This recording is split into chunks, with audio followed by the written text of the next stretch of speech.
Welcome to Kerr 9000's Horror House.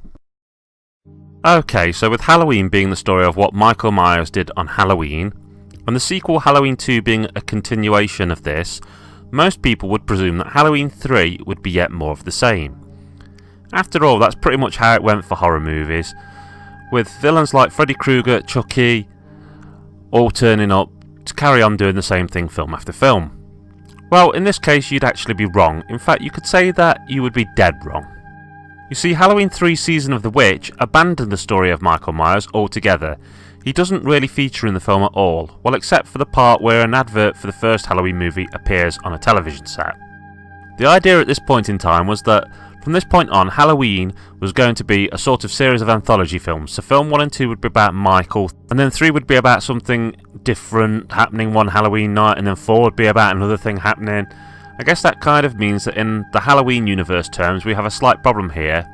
Either Halloween 3 is happening in a completely different universe where the first Halloween at least exists as a movie, or the whole Michael Myers thing really happened and then someone made a movie about these events. A movie which got the details at least close enough for its trailer to look like a pretty much beat for beat reenactment of what actually happened. To be honest, I kind of really like the idea of the Halloween trailer seen in Halloween 3 being a trailer for a movie based on real killings in that universe by Myers. But then it would come with all kinds of problems, including the fact that people in the future films should know who Michael is on sight. And to the fact that the knowledge of a killer in your neck of the woods who had survived a crazy amount of punishment and was basically a relentless killing machine would means that everyone would have their houses so super secure and live with loaded weapons in their hands every second of every day. Well, let's just say you'd have to factor these kind of things into future films, which would create a whole heap of work. Okay, I'm going to leave that there as I could go in circles talking about that for a very long time.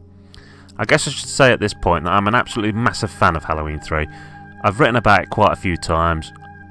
I've discussed whether it might have been met with a better reception if it was just called Season of the Witch with its Halloween connection severed. I've also spent a lot of time wondering what would have happened if the film had been a success. What would Halloween 4 and 5 and 6 have been about? And would they have been good or bad? One thing I would have liked to have seen done in later films is to have the events of Halloween 3 connected to the Cult of Thorn.